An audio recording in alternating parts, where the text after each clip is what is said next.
This thing doesn't want to show itself. It wants to hide inside an imitation. It'll fight if it has to, but it's vulnerable out in the open. If it takes us over, then it has no more enemies. Nobody left to kill it. And then it's won. Hello and welcome to Seismic Cinema. So put your feet up on the big block of ice, grab your flamethrower and prepare to mix up Sweden and Norway for the next hour. We are Seismic Cinema, and I've probably not seen it, and Paul's watched it in the wrong order, and James has probably written an essay on it. And over to you now, Paul. Yes, welcome to another horrifying edition, where we imitate being competent podcasters, and then we try and absorb other people into our badness, like James here. So, welcome, James. Nice to have you on. James is a star from such episodes as Black Mirror, Shutter Island, and Batman '89. How the hell are you, sir? Hi, I'm good, man. Cheers for having us on again. It's good to speak to you. Yeah, so glad to have you on. I think you are super excited for The Thing when you heard Colin had watched it. Aye. Well, I think one of my favourite films, so I'm glad he's finally get round to watching it and we can try and review this. Yeah, because I actually forgot to mention in that whole intro that we are watching The Thing from 1982. A good old classic. And I forgot to mention that you can follow us on Facebook, Twitter and Instagram, as you can see at the bottom of the screen. And you can follow or subscribe on YouTube, Spotify and Apple Podcasts. Yay, we learned how to do things. Oh, I just dropped my mic. No, I just went off floppy. Oh, well. Yes, and if you've listened to previous podcasts before, Jamesy boy here is thinking of doing his own wee podcast. And what was it called again, James?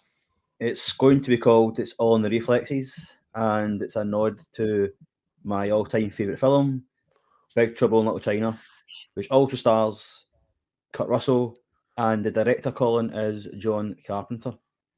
Oh, really? I didn't know that. Yeah, so another collaboration with him. Yep. So I need to get on that as well. Need to watch that and get on it. But yeah, looking forward to this review. Right. I like the change of tone there. He was a lot more like certain this time round. Well, I've had a few discussions in the positive direction, so we'll see. It's definitely looking a bit more positive this time around. And just so that I've not written an essay on this film, but I've used my knowledge and things like that. I know yet, aye. So we'll see. Paul, we also forgot to mention that this is the start of our next themed month, Jump Scare June. Ah, yes, that's right. Yes, and what movies are we doing? So we're doing The Thing. We're doing Silence of the Lambs.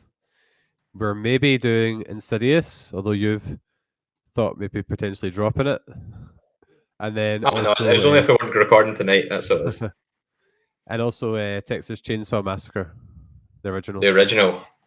And we've got the Happy Hour pod. It's not even Happy Hour podcast anymore. It's the Grace Taproom podcast. It used to be called the Happy Hour, but it's Mike and Tabby from the Grace Taproom podcast. They're going to jump on this for Texas Chainsaw Massacre. So really looking forward to that one. It's been a collaboration in the making for a wee while. They seem like really nice people over Twitter anyway. I got a nice happy birthday from them. By the way, thanks to everyone who wished me a happy birthday on Twitter, apart from Paul, who embarrassed me. Hey, just got to show the people what they want. You look good pictures.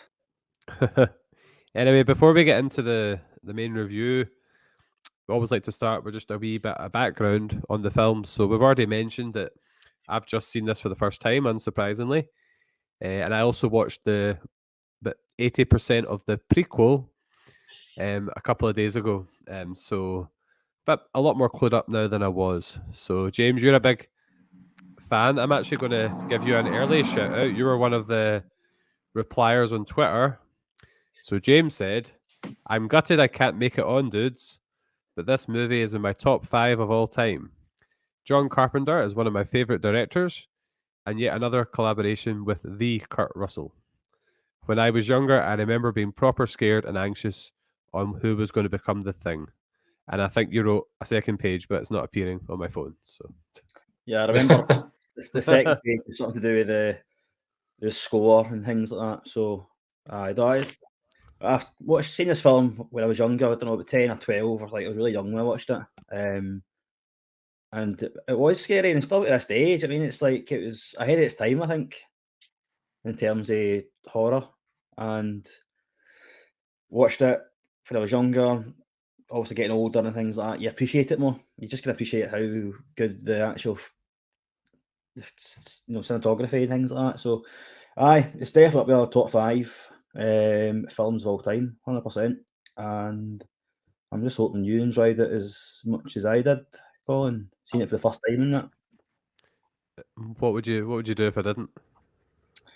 I don't know. Was the in joke meet you in the car park or something? Is that you? I don't know. He's learning. He's learning. It's going to be a busy car park. This. It may as well be my car park because the barrier's still broken, so anybody can get in. Aye, it's bloodstained to hell. Paul, what about yourself? When did you first? You've been talking about the Thing for ages now until I finally watched it. So, what was your background? Yeah, I think I watched this when I was like, it's one of these movies you just watch with your dad, and it's just like, I think I was just really young, and it just something was on TV, and like obviously I didn't get what was going on like the whole time, but I was just like you're saying, it was scary as hell.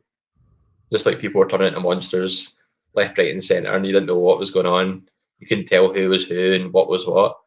And yeah, I watched it when I was really young, and it's always just stuck with me. And even though I watched the movie like so many times, beat for beat, I still can never figure out in my mind like who's been infected when or what.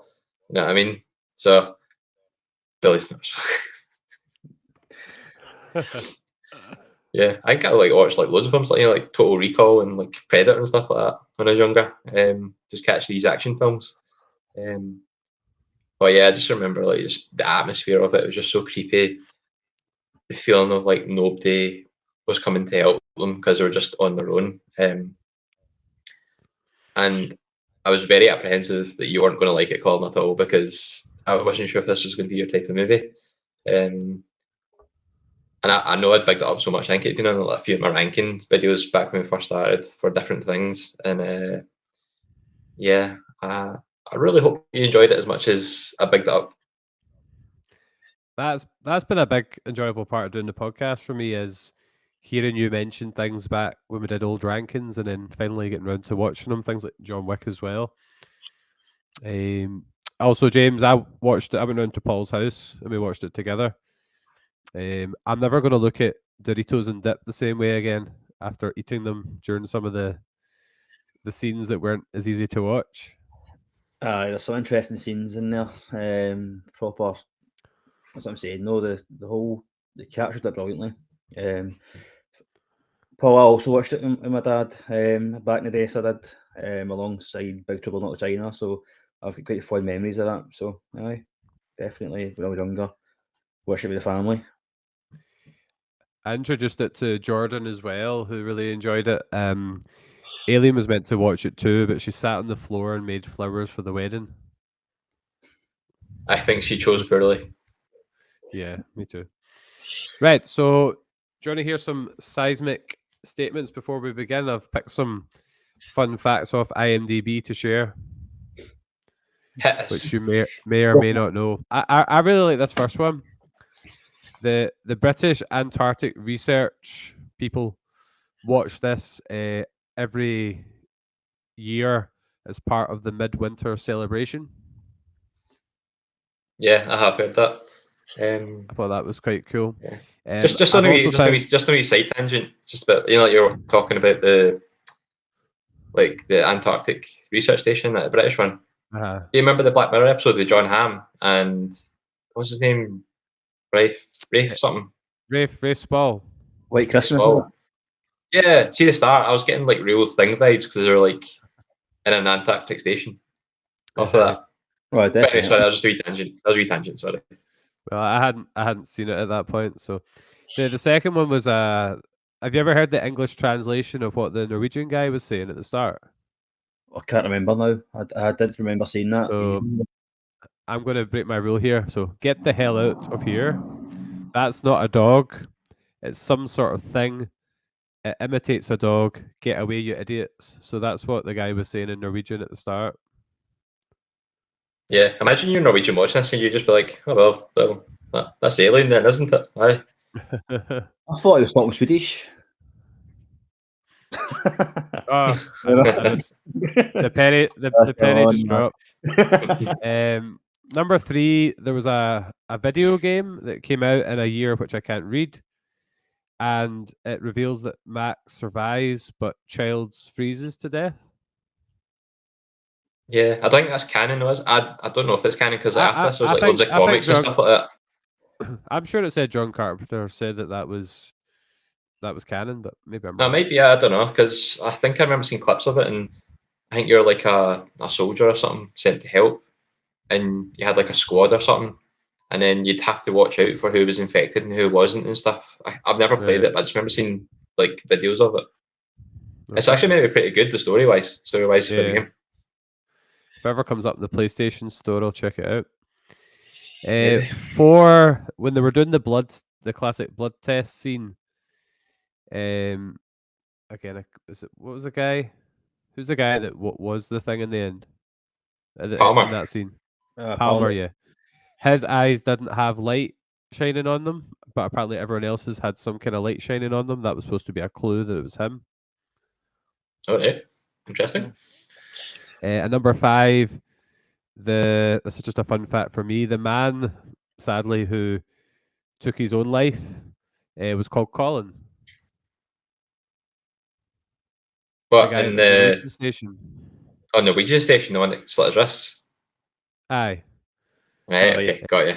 You see him in the prequel as well. A couple of bonus ones. James probably knows this one. This is Carpenter's favourite film that he's directed. I didn't know it was his favourite film, but yeah. And this is quite an interesting one as well. The first 3 characters that die are the first 3 actors that died in real life. All right. Out of the cast. It's a bit of a morbid fact. Yeah, and what is that Norwegians at the start or like the actual crew? It's the crew, like the Americans. and this one's quite interesting as well. The first person that the dog jumps on is the first one that gets kind of taken over by the thing. Benny? What's that? Is that what he's called? Ben? I can't read my own writing, you know that. Benning. So he's the first one apparently the dog goes to, and then he's the first one that gets like. Oh, is that the one that gets shot in the leg? Is that the one that gets shot in the leg? I'm not sure. I'm sure it is. It was, yeah. So that was the seismic statements. I've got some kind of wee scribbles I made during my rewatch. I can share them with you just as discussion points to start us off, or I can just drop them in when it seems relevant. What's your thoughts? I was going to say I've got some trivia that I can maybe do as we go through it as well. Certain points that there's kind of been wee parodies of it and things, so I can maybe chip in with that at some point. Okay. So Colin, see when this came out, I don't know if you know this trivia, like, see when this came out, do you think this was like a major blockbuster? I'm going to assume it won loads of awards. I'm going to assume it wasn't because I don't think you would have asked the question otherwise. No, it totally bombed. Like, totally bombed. Aye. I think when it first came out, I think it had like a budget of, I think I was listening to a podcast a couple of weeks ago from Dissect That Film, and I think they said I had a budget of 15 million and only made 19. So like that's a pretty horrendous bomb, like barely just making your money back. Like if you, I kind of rule of thumb is if you double your money, then it's been a success. So they couldn't even do that. So why do you think that amazing. I think if I remember right, he said that quite a few movies came out at the same time, like E.T. and stuff like that, which kind of took the shining light off it, and people just weren't interested in it for some reason. And I don't know if it was maybe just because it was so bleak for the time that they just didn't go for it. So, yeah. I There's think a- there's all. Sorry, Paul. No, you go, James. I was just saying, I think a lot of Carpenter's films didn't do so well in the box office, if you like. I think they've all slowly, surely became these cult classics. Big Trouble was exactly the same as The Thing, and Escape from New York and all. I mean, that was. I don't know how well that done in the box office, if at all, but it's definitely a cult classic. You know what I mean? I don't know if you've seen that film, but another film with Kurt Russell, Colin, with John Carpenter. Snake Plissken. Yep. Call me Snake. Who's also a character in Metal Gear Solid. Yep. Which I had to look up. Actually, I thought that was maybe I don't know, like a nod to it, but apparently they tried to sue the Kojima. Aye. So they tried to sue them because of plagiarism and stuff like that. Do you know what I mean? But, Aye. I thought that was a pure nod today. So. I was gutted when it wasn't. I was like, oh man, that's been brilliant. But no. Sorry, Colin. That was a wee tangent that you know nothing of. Sorry, my dad tried to phone me there, so I had to just quickly reject the call. I think I tried to phone him earlier. That's all right. That's all right. Excuse me. Oh. So But Paul, yeah, you froze. Yeah. No. I just say you and James are really quite keen to see the newbies' perspective on this. So, do you have any particular questions or things that you're curious about? I was curious to why you didn't twig the dog was the thing until it decided to grow arms and legs and devour all the other dogs. Well, I did obviously suspect there was something up with the dog, but what I think I said to you at the time, I thought that the dog had seen the thing and was just pure like traumatized by it. Yeah. PTSD. That's what I was thinking at the time. I've got to get that hell out of here. Aye. Yeah, that's a good question. What did you think of the opening scene though, Colin? Like with the dog running away and things. What did you think of the I've got my own kind of thoughts about the music behind it and things. I quickly, or not quickly, realised that this is a film that if you actually just sit and watch it, it will explain itself. Because I was like to Paul, why are they shooting that dog? I was like, what's going on? Like, why are they being so horrible at the dog? Yeah, is the dog going to be okay? I'm like, yeah, sure. It was like the first. It was like the first John Wick all over again. I got attached to the dog. I don't like when dogs are harmed or attacked in any way in a film. You know what I mean? Also want to say the guy in the helicopter was a terrible shooter. He was so close to the dog, and yeah, he still couldn't get it. Yeah. To be fair though, were they not scientists? They weren't exactly like soldiers. Yeah, okay, I take the point, but I did think it was a bit funny though. Like they kept like swooshing by it so fast. I'm like, why don't you just hover in front of the dog and just shoot at it instead of like flying past it at 1,000,000 miles an hour and hoping for the best? Right, Daddy to be the one that points out that without the dog, the plot would struggle to develop. Hey, world saved. Don't need the movie. I made a note. One of my notes was the start makes more sense now that I've seen the prequel and now that I've seen it before. Yeah, obviously, yeah. The only bit at the start that bugs me is the guy that throws a grenade behind him and then digs around for it. That's the only bit I find a bit comical. That's good. That but I was laughing again when I watched that again last night. It was just like throw the grenade, it just kind of slips out his hand. And he's like, "Oh shit!" Yeah, because I wasn't sure if it was like maybe the draft or something, or from the helicopter that pulls out his hand, but it just kind of looks like it just slips out his hand, like, and he starts digging around for it. Like, why would you dig around for that? Just run. Yeah. So you start digging around, man. You're gone, man. That's it. Yeah. This feels like a good time to ask the first of my 3 questions I like to ask. Do you have a favourite kind of, because there is quite good humour I found sprinkled throughout the film, despite the circumstances. Is there a particular quote or scene that you found particularly funny yourselves, James? I've took some notes of some funny scenes actually. Um, I hope you don't steal mine. I've written it. Would say it's quite funny. Come back to me, man, because I've lost it here. Right, Paul, you have go, got one? Colin, because you always go last, then you get it spoiled for you. So you go first. Okay. My favourite one was when Matt was playing chess against the computer and he lost and he poured his drink in it. Cheating bitch. Cheating bitch. Yep. Yeah, that was a bit I made a note of. I thought that was quite funny. Yeah. And the bit about What's somebody else wants to play chess, huh? What somebody else to play chess? And we've already mentioned. Actually, I won't say anything in case anyone else wants. There's a second one which we've already mentioned, kind of, but I'll leave it to you guys in case you have something different.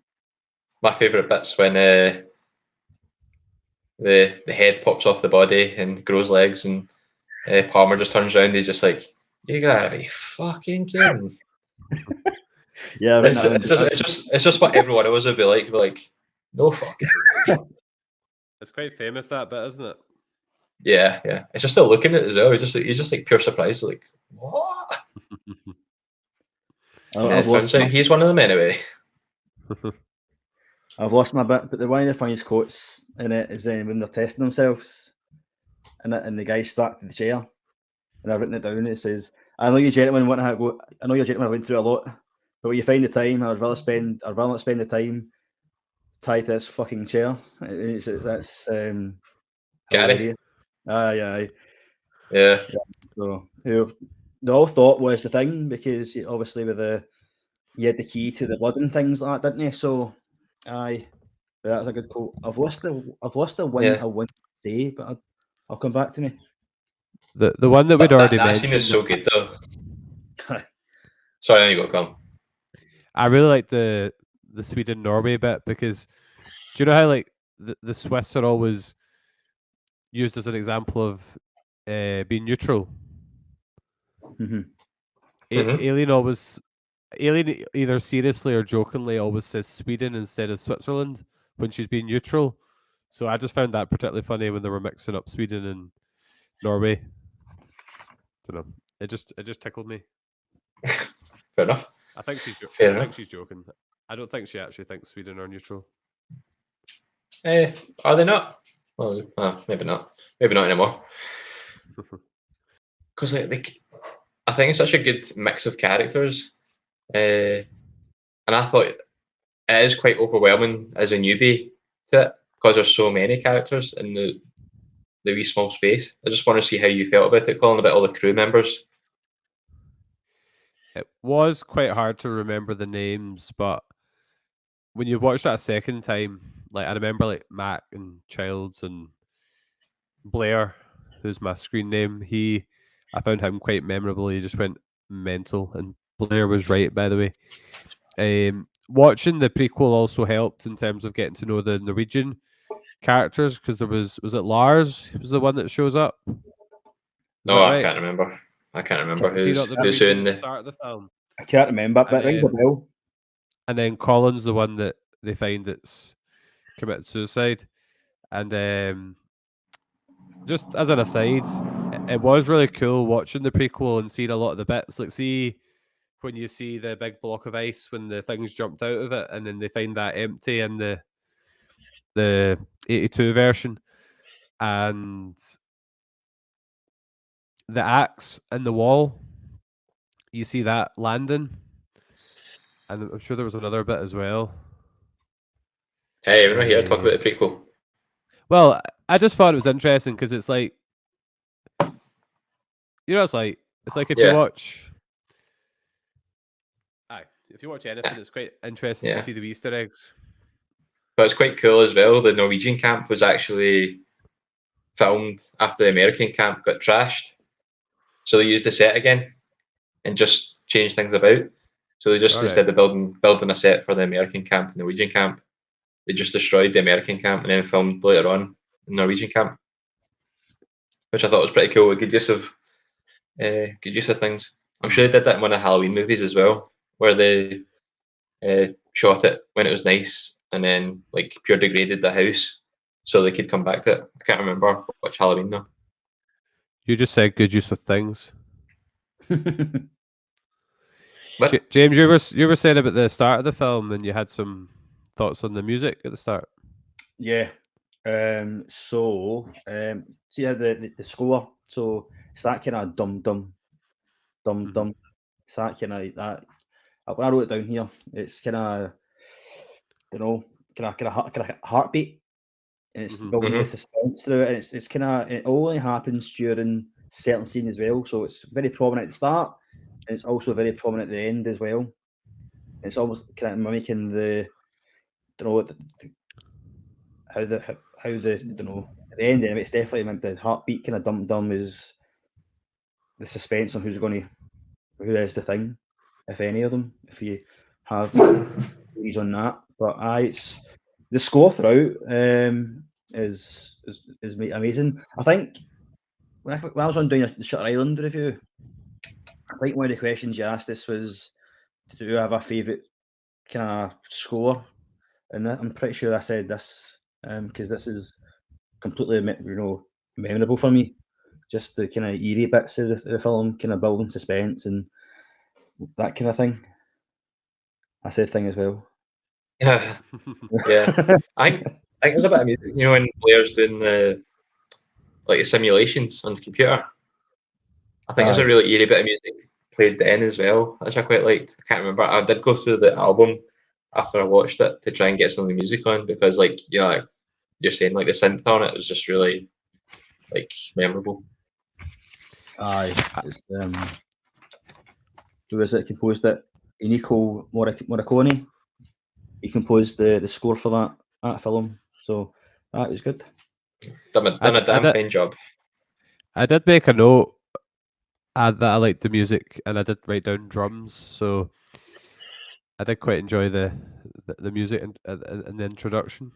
Yeah, that's one thing Carpenter does. If he doesn't do the music himself, he usually gets good music put in his movies anyway, at least. Paul, we need to remember that you were trying to get me to predict during the blood test scene who was infected. Oh yeah. Aye, during the blood test scene, I was like, Colin, who, if anyone, do you think's infected here? Because at that point, nobody could be infected. They all could be infected. The blood test might not even work because McCready had tested it on a couple of people and nothing had happened, and we weren't sure if it was a scientific method. And take it away, Colin. What did you do? I got it right. I said whatever his face was. Palmer. I've got a couple of questions just about how the kind of thing works. I know there's obviously the big thing about the child's not having his breath not showing at the end of the film that you were talking about, Paul. But was there any real telltale signs about who it was the thing and who wasn't during the film, or was it supposed to just be it could be anyone? Well, to be honest, like you say, you're talking about Palmer and the light in his eyes. I didn't know that. I never noticed anything with anyone before they turned. The only person I thought maybe had turned was, what was the fella that got his chest opens up when after he's had the heart attack? Is it Norris? Yes. Yeah. Norris. I thought maybe him because when the dog is going through the corridors and he goes into one room and you see a silhouette of a person. Mm-hmm. And the guy's kind of got curly hair in the silhouette, I think. And I always thought it was Norris. That's the only time I thought I knew somebody was a thing. And that was it. I could never tell going through it who it was and who wasn't. And my second thing is, see when they've been taken over, obviously they're still talking normally. Has it taken over their actions, or is it just inside them and just erupts out? Are they just kind of normal during the rest of the time? If you know what I mean. What do you mean, as if they don't know they're infected and it's just inside them? Say you were the thing, but you're just on here talking with us. Do you know that you're infected, or is it just when the thing decides to erupt out that did they know in advance? I always thought that if they're the thing, then they've been absorbed basically by it. So like the real person's actually inside the thing. So like when it erupts out and stuff, it's got like bits and pieces of the person inside them. Yeah, but they're still acting, but by and It's meant large to pretty be normal. is not meant to be a perfect imitation though. Yeah, but I guess has the person lost all their like conscious thought when they've been taken over, or is there anything of them remaining? It's a bit, I suppose, like in Get Out, where there's just that wee slither of consciousness remaining. Yeah. I don't I know don't actually. I think was thinking about this the other day, but I wasn't quite sure. I don't think What we you say, ever get. James? I don't think we ever get to see the bit where the thing has got a body with a conscious thought. I think the closest we ever get to that is when the guy jumps out the window and you can see that he's nearly a perfect imitation, but his hands are like Aye, big massive. sticks. They're massive. So I don't know if maybe if he had the time or more time, then he would have became the perfect imitation. Do you know what I mean? Yeah, because obviously like Palmer and stuff, like surely he must have been a perfect imitation then, Well, because like with Bennings, he was like getting absorbed like into the thing. So like if he wasn't a perfect imitation and he thought he was still himself, then he would have known he was getting pulled into the thing when it was like under that corpse bag, just pulling him in with his tentacles. that's right. That's the scene. I was going to say Palmer, because Palmer must have been a perfect imitation, wouldn't he? Because when he did the blood test, then you I can sitting see there, eyes are popping out his skull pretty much. Do you know what I mean? So I think that must yeah. have been. I don't remember him talking or anything like that, but he was obviously agreed to the actual blood tests. I don't remember. Was he Aye, tried? until the very end. Aye. Aye, because I was wondering maybe like they weren't sure if it was going to work, like they could get away with it kind of thing. But even then, like through that scene, the thing would probably fancy his chances in a fight with them if it does get discovered, and it's got so many pieces it can just like thingy into, like disperse into that it can survive. So I think it was too worried about getting discovered in that point. Aye. Because I always remember the scene with the dog when it went to the other dogs. That bit was actually quite terrifying. Like when all the dogs knew that this dog wasn't right, and then it just started to kind of. That was a horrible scene. I wished it the other day. I still don't enjoy watching that bit. Yeah, that poor dog chewing through the fence, man. I know, man. It's But can we just say MVP for the film? The Doug. How good an actor was that Doug? oh. I think his name's Jed. I think his name's Jed. His name's Oscar. Get it? I don't understand that reference. Because he should have got an Oscar. His name's Oscar. Oh, right, okay. Sorry, my bad. Yeah, he was amazing, that wee dog. I found that scene pretty hard to watch as well. That was something I noted down. I said I wouldn't make any Star Wars references, but the guy that was looking after the dogs, his reaction, it kind of reminded me a bit of the Rancor keeper from Return of the Jedi when he's just really sad when the Rancor dies. Yeah, Clark. Well, to be fair, that was his primary job. That was his primary job, and like that's all he did all day was like look after these dogs and make sure they're like well looked after and stuff. And then you just see this thing tearing them apart and absorbing them and spraying them with all this goo and stuff, and it's just like you'd be so upset. I'll get my second and final Star Wars reference out of the way because of its setting. Where was this filmed? Antarctica, was it not? Was that actually filmed? Did you say Antarctica? No. It didn't sound like Antarctica anyway. It gave me real Hoff vibes anyway, just because of the setting. So it was a wee bit, gave you kind of wee Empire flashbacks. I think it was maybe more in the prequel than the one we're talking about. But see when they went out in the snow to rescue I think when they went out to find the thing originally, it just reminded me a bit when they had to go out and find Han on Hoth. Don't know. I think it was just the setting. It gave me kind of Empire vibes. Anywhere where snow gives you the Empire vibes. Yes. But as I said, that bit when they went out in the snow on a hunt and they were saying that it's too cold and it's too dangerous, it did remind me of it a wee bit. Yeah. There went to be a Seismic Cinema podcast about a Star Wars reference, though, Colin. Eh? That was the trade-off. When Paul didn't want to be a dedicated Star Wars podcast, we wrote a clause in that I could mention at least once an episode. I know. I thought I could do it, but then I thought all I know is the movies. I don't know anything about the expanded universe, so I'd be just like talking about the movies and nothing else. I could do 9 episodes and that'd be it. Oh, about 11 episodes. I must admit because this was all practical effects for the bits for the thing. Oh, yeah, we haven't even talked about the effects, and it's such a big part of the film. That's why I'm here. Yes, keeping us on track. It was horrendous in a good way. Like it simultaneously makes you ill and terrified.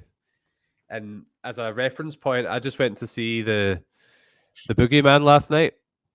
Oh, don't spoil it. I'm going to see it this weekend, so don't spoil it. I'm not spoiling anything, but the effects in that film were not anywhere as scary as the movie we were talking about.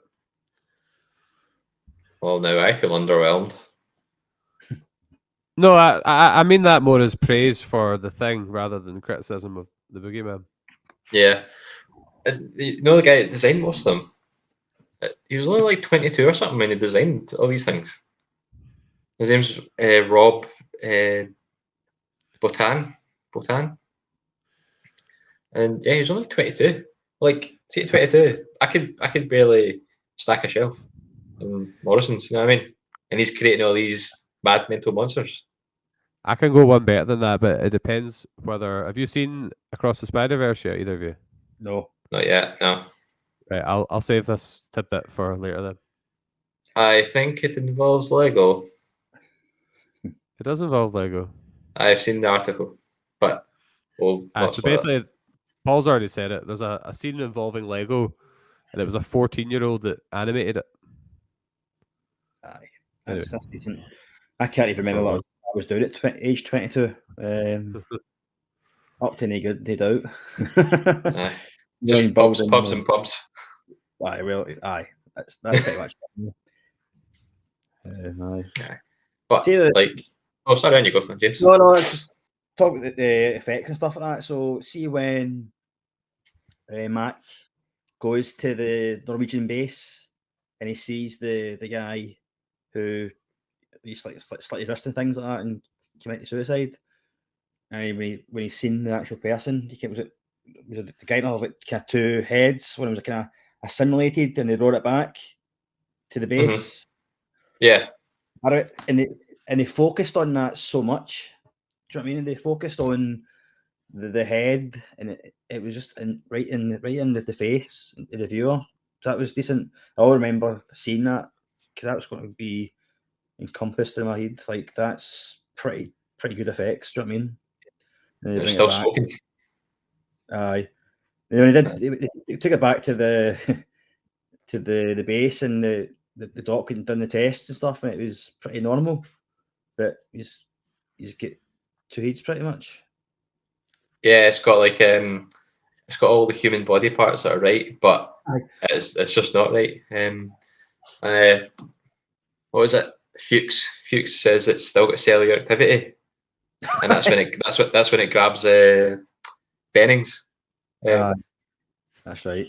Which is quite funny because like it's one of these like tropes in it where they don't want to destroy the thing because they think it's going to be like what they say, a Nobel Prize or something like that. It's going to get me a Nobel Prize one day. Yeah.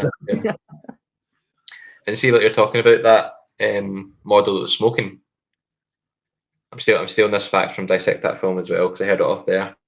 They were saying that to do that they had to cover it with some special fluid. I can't remember what it was, but it's used for special effects to create smoke. Right. But it's like really putrid smelling. So like when Blair's cutting it open, and he goes like he sniffs it and he gets repelled by it. I think it's the real smell from this fluid that they use. So it's a genuine reaction. All right, it's good. It's just there's loads. Even the effects when the guy his belly opens up. I can't remember his name now. He's escaping me. Norris. No, aye, and his hands get cut off. That's, Yes. again, that's a great scene, quite famous. And we see his hands get cut off, and it simulates again, and he's kind of stems up, and it's like kind of horrible version of the guy. That's quite a iconic scene as well. Sure. Yeah. And because you're talking about that, the guy's arms getting cut off, just gonna. I feel bad because I feel like I'm just stealing like Dissector Films facts. So I did listen to it a few weeks ago. Do your own research, like IMDb. So basically, the guy who's playing Doc, the copper who was trying to resuscitate Norris, when they came to the scene where he got his arms cut off, they actually used a body double who's actually a double amputee, and they created wax arms that like separated dead easy for the shot, and they had I think it was a mold of Doc Copper's face as well, and put it on this guy just so it looked more like him. Mm-hmm. So that's how they created that shot. Oh, that's decent. That's good. Good knowledge, or good journalism, which way. Thank you, Brett Parker from Dissect That Film, who are awesome by the way. So give them a watch. This is a good time for question number 2.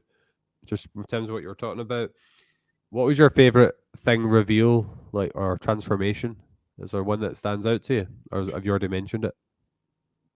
Do you want to go first, James? I'll let you go first now until I think. Well, mine's probably Palmer, but not because of the way he changes. It's more the reaction of everyone around him. Because you see, like Gary and who is it that's also tied up? I can't remember who it is. Childs. But yeah, Childs. You're right, it's Childs. And they're both just freaking out and screaming. And Windows is just, he's too scared to use his flamethrower. McCready's, his is conked out and he's trying to relight it. And it's just sheer panic. So I just like that because of everybody around him. Also, like Palmer's transformation was cool. Like the way we went in stages, like his head popping out, and he flies up to the roof, flies back down, and then his head just splits open and he gets Windows. I thought that's such a cool transformation, and everyone in that scene just makes it because everyone's so terrified by it. So that was my favorite one. Yeah, I did like that one. I was like, I written down here that when he transforms, because Matt gives the flamethrower, doesn't he, to him, and I wrote down he shat it. So Max is his flamethrower just basically malfunctions, and the other guy can't unload because he's don't know who he shat it. That's a really good scene. I think because that is probably the best one, but the other one is quite subtle as well. Is when they go down the tunnel to get Blair, and then Gary's down there try to find them and follow and things like that. It's he appears behind him and he just kind of grabs his face, like he grabs his fingers and just kind of takes him. And that's you don't see anything else after that. Do you know what I mean? His hand just melts into Gary's face. He's been absorbed. That's it, and it's just like that scene with his hand just kind of melts into his face. Maybe not as kind of gory or whatever as the other ones, but it's still still a cool effect. Aye, yeah. And you see him dragging Gary as well, don't you? In just a wee short scene, you see him dragging Gary behind him by the head. Aye, it is really cool. But also that bit, see when they split up in the basement. Oh, I'm like, why? I know. See Childs, the other character, and do you know what else he's in? You ever seen him in another film? I can't remember off the top of my head. I've seen him in, is it Pitch Black and The Chronicles of Riddick? It might be in them. The other films that was he not in Community, or was that a different film I was thinking of? Was He's that in Community, someone yes. else? What's Yeah, your is that what it name? was? You not seen Community? No, what's that? It's on Netflix. Check it out. Okay. Well, Childs, whose real name is Keith David, he's in the film They Live with who is John Carpenter again, and the starring role is none other than Roddy Piper. Roddy Piper. Yep. And Childs, this I can't remember his name now in the bloody film, but he's in the film as well. And they have you seen the film They Live? I seen it years ago. I've never actually watched it fully though. Probably get the no other tangent here, but he's probably get the best fight scene. If it's like 10 minutes long or something, that maybe a bit longer, and they're in an alleyway just kicking lumps at each other. Check it out, man. It's a good film, and it's quite good. It's about kind of consumerism and things like that. It's hidden messages inside it, but it's decent. Mm-hmm. He's got a cool I'll voice. get Like, that he's just got a smooth voice. Aye, he's also in Armageddon as well. Don't know. So that's And he's a voice in Call of Duty Modern Warfare too. The original, not the new one. Nah, You never played Call of Duty either? Oh my god. never played a Call of Duty game in my life. He looks like a COD guy as well. Nah, I don't like fish, mate. Yeah, he's more of a Halo man. That's a good one. Oh. My favorite transformation, I'd maybe go for the dog, just because it's the first time we see the thing, and because it was so horrendous, and the build up to it was so tense. And I found it worse the second time because I knew what was about to happen. I found it more tense the second time. Oh, yeah. Oh, it's so good, so good. Just your reaction to it, just when it started like splitting his head open. It's just It's just horrible to watch. Also, the fact that you multiple times see the thing with like the face of a dog, and then you see the faces of the characters. I think that bit was quite scary. I keep saying this is the last time I'll mention the prequel, but I did the Leonardo DiCaprio point when I saw the two guys like merge their faces together. I was like, I remember that. See that they're all good scene. I just didn't want to pick the obvious one for mine, but it's that moment when you see the dogs. That's terrifying, like I say. But it's when the splits and the thing jumps up in the ceiling or I don't know what the vents or whatever it is. And it's like, holy, that's away. That's they kind of get it, but yet all this stuff still happening in front of them, and they get the big flamethrower and they kill it. But it's the other versions somewhere up the ceiling, whatever, do you know? It's very convenient that they had flamethrowers, eh? Got melt stuff, you know what I mean? They'd have been stuffed without them. I know, because I've the got a question. conventional weapons didn't work. It might sound like a stupid question, but do we see multiple versions of the thing at the same time, or do we only see like separate versions? Does that make sense? ¿Qué pasa? I think they do because like, do you see like two transformations on the one bit, or is it always like one at a time in different locations? Okay. It's always one at a time. I don't think because either they disappear off scene or you see it in front of the camera. It never happens at the one. You don't see two at the one time. But I thought you meant, do you see two things like simulations at the same time, which I think you do, but you don't see the two transformations happen at the one time. Yeah, which could make you think that it's just jumping between bodies rather than just multiple different versions. I think they allude to that. Kurt Russell, Max says it could be one of us or any of us. I think they kind of allude to it. You could take over. Aye.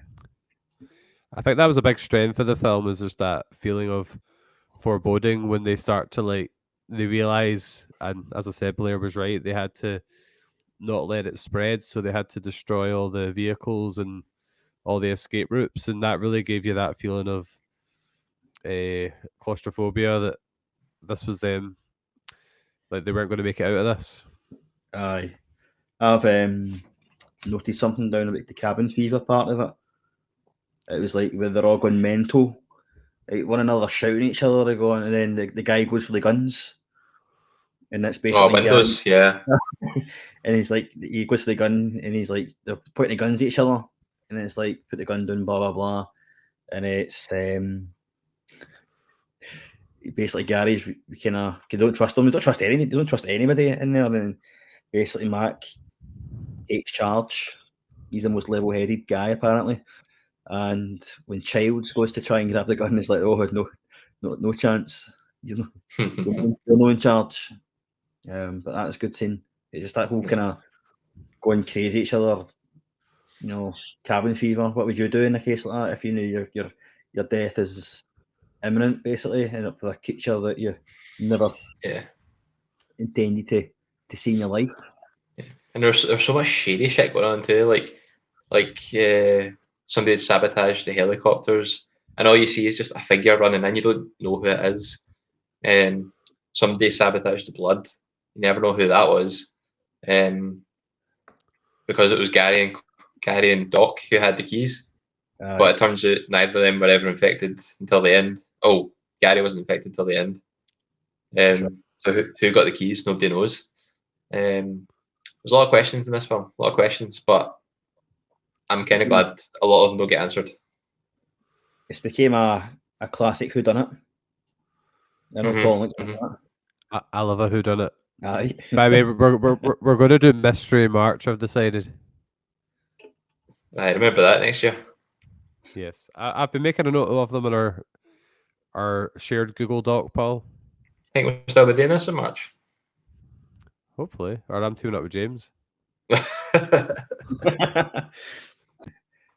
bit where Mac shoots the guy who's coming, trying to attack him with the scalpel. It's that same scene. I'm pretty sure when they go with the.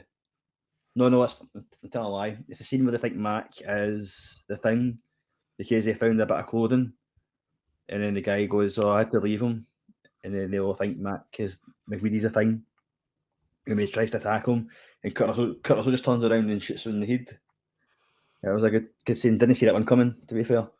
Aye, that was Clark, wasn't it? The dog guy. Aye, yeah. And everyone was convinced he was the Thing because Blair thought he'd been infected because he was with the dog at the start. Because he kept on whispering it to him as well, like, you need to watch Clark because he was with the dogs the longest and stuff. Do you know what I mean? So, that was the kind of the thing. And what happened was near the end when they did the test, it's like, so he wasn't infected. That makes you a murderer. Yeah, because that was the kind of point I was like, maybe he was infected and this blood test isn't working. Like, aye, because you think that he's got to be infected. He's been with that dog for, you said, an hour and a half, he said, or something, was it? So you would think he would be the most. But there you go. It was a bit of a red herring. Yeah. Which is a bit weird because, like, you'd think if he was with the dog, he'd be like definitely infected. Like, why wasn't he infected? Aye. But I agree with you what you're saying as well. It throws up a lot of questions and none really get answered because it's up for debate. It leaves it up to the viewer what they think. Yeah, that's why I love the ending. Aye. So ambiguous, man. It's good.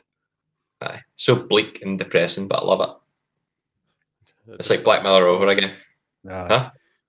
Oh, not long till Black Mirror. It's out next Thursday, isn't it? Are they going to release it the full shebang, or is it going to be an episode a week? Because I know Netflix. Netflix normally tends to drop things in one go. I think it's 6 episodes. Yeah. It's quite a strong cast, and this one as well. Yeah, Jesse Pinkman. Right. I'm just trying to see if there's anything else that I'd picked out. I've covered most of it. There was one more bit actually. 2 things actually. I really like I can't remember what scene it was now because I just wrote it down when I was watching it. But there's some really obvious but really cool matte paintings in the movie. Is that the spaceship? Yeah, it might have been. What else? And the other one was not obviously it wasn't a reference because this film came out much later, but The bit when one of the characters was running about when he was on fire reminded me of a scene in Anchorman where he's like, there was a man on fire, Brick killed the guy with trident. I love that scene in Anchorman. Things escalate pretty quickly.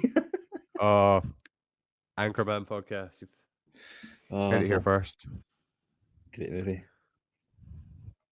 We could do it in the form of a Ron Burgundy newscast. I'm your host. I'm Ron Burgundy? One of my favorites. Did you have any final questions for the first time watcher? Was there anything else that, or Paul, was there anything you were watching out for when we were watching it together? Any particular bits, or we kind of covered the main bits? No, just like I said, the whole dog thing was just wildly entertaining for me because you just didn't have a clue what was coming. Even the dog just like staring and not doing anything. He's just like, that dog's seen some shit, man. Well, do you not think my point was all right that I thought he'd seen the thing and was just like pure like spooked? Yeah. It's a unique angle, I'll say. Because like I remember watching it when I was a wee boy, and I'm like, that's the fucking thing. That's the thing. That's the alien. I don't know, man. You know, but I think for me, for a question to ask you, I don't know if. I mean, did you enjoy it? Like, did it make you? Because I don't. You're not a big fan of horrors. I don't think at the best time. Do you know what I mean? I wouldn't agree with that. I think over the last couple of years, and particularly through doing the podcast, I'm obviously not maybe get the back catalogue that some of you guys have, but all the stuff I've seen over the last year or two, from like The Strangers, Halloween, The Shining, I'm really quite getting into the genre, so it is something I'm going to keep building on, particularly over Jump Scare June, as we've just started. Anyway, we're not at the seismic stars yet, so I can't reveal my picks yet. Unless you're ready to move on, is there any closing thoughts? Anything we've not talked about? I like the bit at the end with the last scene, not the last scene, but the second last scene when he's got the Blair and McCready, and Blair's obviously a larger thing at this point, and you've got McCready there kind of fighting it, and then what McCready says is, you hear the big roar for the thing, and McCready says, "Yeah, fuck you too," and then obviously destroys it.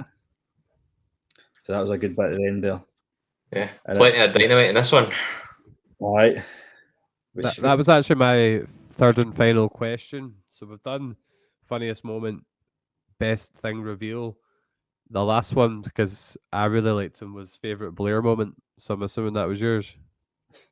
I don't know if that was a Blair moment, was it? I think that's a Kurt Russell moment. Aye, that's don't take that away from Kurt Russell, man. How dare you? I just like to see where he was going absolutely mental and like started shooting people. Oh, definitely shooting at people. Aye. Mine. It's not my favourite, but it's like, you know, like when they go to see him and he's like, "I'm okay now. I'm all better. Let me back in." And then it just kind of cuts back and he's made himself a noose. I think that's pretty chilling. It's pretty chilling, but it's like cool for his character, if you know what I mean. Like, but it's chilling. So that's my favourite Blair moment. Not the noose thing, but like him just like, "I'm okay now. I'm better. Let me in. Oh man, you've stole my thunder, Trevor, and I've got it written down. And you just kind of see him peeking through the wee window, and he's like, "You gotta let me out. I'm okay now. I'm fine." And then, "You're okay. You're okay." That stuff in the background, man. I'm like, "Nah, that guy's not okay, man. There's some serious stuff happening." Do you think he turned into the thing though at that point? He just wanted back in to infect other people? That's a good question. We'll never know that, will we? Yeah. We've actually got John Carpenter coming on, unless he's not with us anymore, and then he's not coming on. I'm not actually sure his situation. He's very much with this. He was talking. I don't know if he's noticed or seen something on Twitter, but it says something about he did an interview at one point and quite recently, and he was talking about the Thing sequel. Yeah. And I'm I'm like, not sure it needs it. don't touch that. Leave it. Yeah. There's certain films that don't need it. This one is definitely one of them. Aye, he's going to do this one, and then Big Trouble in Little China's going to get a sequel, and Kurt Russell's just going to be kicking butt. Well, there was a talk a long time ago. It was like the sequel, not a sequel, but a remake of Big Trouble, which I was fuming about, and they were kind of battering on it. It's going to be The Rock. Oh no! The Rock is Jack Burton and Kevin. What's his name? Kevin Hart. Kevin Hart is Wang. Oh no. God, no! No! The Rock being in a film just puts me off going to see the film, no matter what it is. I don't even know why. I think I just associate. I think I just associate him with being the wrestler and just can't see him as an actor. The people's champion. That's all he is, man. See, I think he was given Jumanji. Yeah. Other than that, I don't think I've never seen any Fast and Furious films ever. I've got no interest in them at all. Right. And mate, the further it goes on, the more outlandish it gets. Like I stopped at 5, and I think in 9 they go into space in a car. Oh, it's just ridiculous, man. Anyway, so definitely don't remake, don't give a sequel to any of these cult classics because it's just going to ruin it. Yeah, it doesn't need it. Just stick with the prequel, stick with this, and it's just tied up in a nice wee bow. I'm really enjoying this new feature I've discovered of StreamYard. Yeah, just shamed I'm just going to read it. I didn't mean that. Right, let's get on to the scores and the doors and the seismic scores. So, James, I'm going to go out on a limb here, just like the severed limbs in this film. Can I just predict that you've given this a 10 and just move on? You predict a 10, and it's a 10 for me, man. It's the perfect film. It's ambiguous, it's scary, terrifying. The score's brilliant. The whole suspense acting is amazing. So it's a 10. I can't say anything. I don't really give many films a 10, but this is definitely up there, man. 10 for me. What about you, Polio Kellio? I think I'm going to have to go with 10 as well. I absolutely love this film. It's definitely in like my top 5 films. I kind of thought I just love it beat for beat. You can tell what's going on, and yeah, I just enjoy the cast. Great. The special effects, just the feeling that isolation in the setting of it, the whole thing is just brilliant. So yeah, 10 from me. Right, I'm in a bit of an awkward position in that I kind of feel like I can't give it a 10. It's not that I don't want to. I just feel like you have to see it from my perspective, and that you both picked it up so much before I watched it that I went into it with. I don't know if I can actually give it a balanced score that's like my own view because of how I went into it. Does that make sense in the first instance? No, I didn't. I'm really struggling here because I was saying to James Paul, I was like, it's really hard for me to give a balanced score because of all the kind of preconceptions and build up. Is this the point where you tell us you're an arsehole? Is this what's happening? No, it's not that. I think That means an arsehole. I think I'll go 9 because I've had to contend with like all the kind of the bigging up and the lead up as well. Right, never mind. Me and James are starting a podcast. You're it. See, that's the kind of pressurized environment I'm in here. Well, succumb to the pressure and just get a 10. Yes, son of a bitch. No, I'm going to stick with 9 because you can't give in to peer pressure, and that's got to be a strong message of this episode. Boo, you whore. I can't really think of anything I didn't like about it, to be fair. But so why are you dropping it a point? I'll stick with 9 because we need a bit of variety. Did we discuss the actual end point? Did we, like the actual what happened at the end? We didn't say what do we think? Do we think Childs or do we think McCready's the thing? Because that moment at the end with them, that moment again, that music in the background. I think the big agreement, lack of a better word, is that Childs, because he disappeared for a while, that he's is now the thing. And I know there's theories out there about the breath, but that's been kiboshed because I think Benning's breath was seen as he turned. I think just the way it was shot, and people are just clutching at straws. Aye. So I didn't, like I said, I didn't know anything about was it the light in the eye? Did you say, Colin, from before? I don't know anything about that. That's new to me. Neither did I. Just read it on IMDb. But I think most people think that Childs is the thing, and they're just going to wait it out and freeze to death and save humanity. Woohoo! That's what I'm taking my point off. I would like to know what the resolution was. Aye, but you like a bit of ambiguity. Do you know what I mean? It's the viewer decides.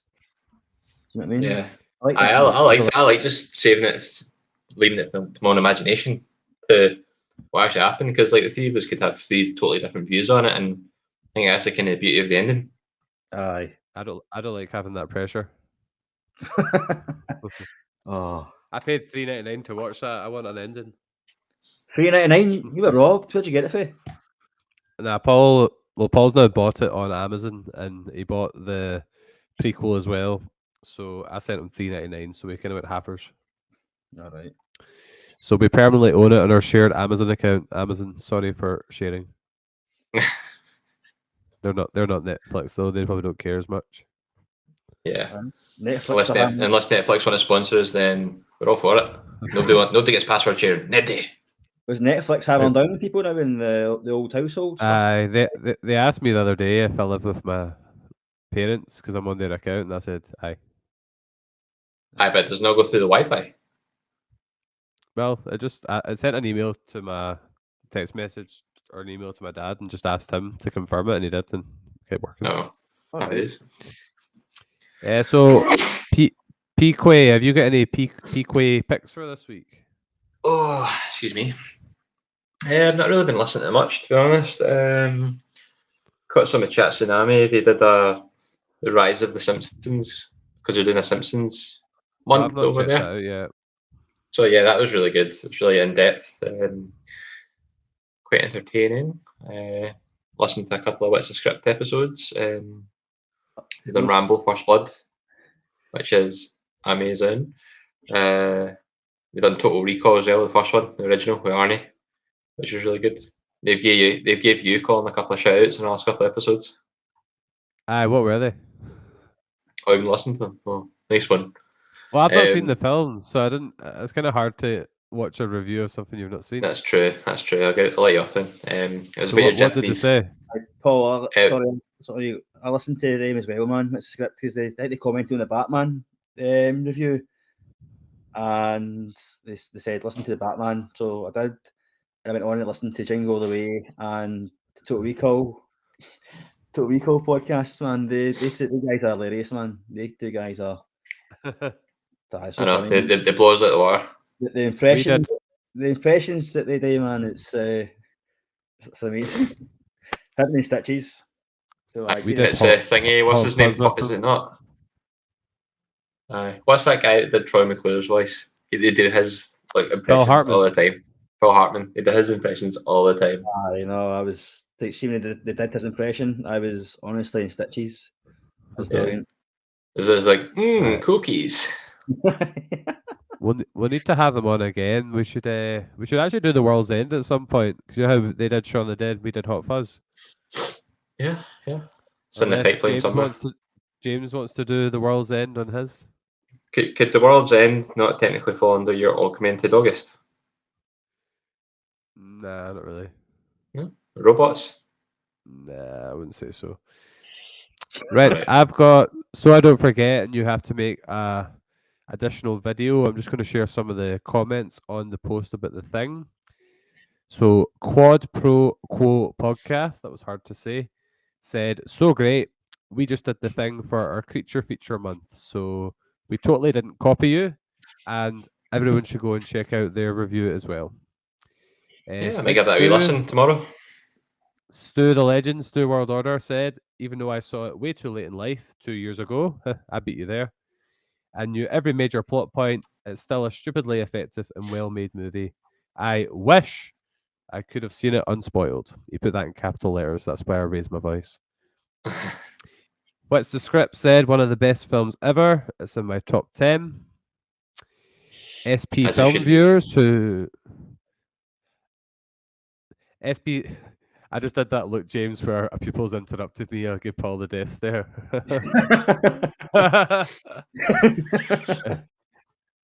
SP film viewers who I did a wee episode with about how we got into podcasting. You should check it out. Not you, James. Well, you can if you want. They said, awesome horror movie. We covered it a while ago for our Monster March themed month. So we're obviously copying everybody. So also go and check out their review as well. No, Colin, get some original ideas. God. This one was actually your idea, but still. Oh, maybe I did hear it from them then. Oh, who knows? Right, so it's just the time to wrap up now. So big thank you to James for coming on for his 4th appearance. He's becoming a real regular now. I'll soon be able to get a wee medal at the end of the season. No, it's been good to get on again, man. It was good to talk about a film that I really like, obviously. So, I thank you. And when I do get my podcast up and running, guys, it's a matter of time now. You'll be invited on. Aye, I'll try and control the dogs by that time. So yeah, just to sum up, so we are Seismic Cinema. I'm Colin and Paul is Paul. That's what I said in our very first episode. And you can find us on Facebook, Twitter, and Instagram as Seismic Cinema. And you can also find us on YouTube, Spotify, Apple Pods, Google Pods, and all the other pods. So make sure you follow, share, like, and subscribe. Next time, we're doing a Silence of the Lambs. And we also have a Buy Me a Coffee page, which Paul will tell you about. And we've also got a website, which will be getting shared in the near future. So, Paul, buy me a coffee? I've got a Buy Me a Coffee page. It's Buy Me a Coffee /Seismic Cinema. And don't know if we need it anymore because Colin's got kit. Yes, I've enjoyed my first episode with a microphone. Hopefully next week I don't have a blocked nose and a sore throat, so that'll help as well. So I think all we have left to do is to ask James. Actually, we don't really need to ask James this anymore because I feel like James knows our slogan. I do. It's the power of escapism. That is correct. And all we need now is for Paul to come up with something witty to end the podcast. The power of escaping through the side entrance whilst you're on fire. And that's a good way to end it. So thank you and good night. Cheers, man. Thank you. Trust's a tough thing to come by these days.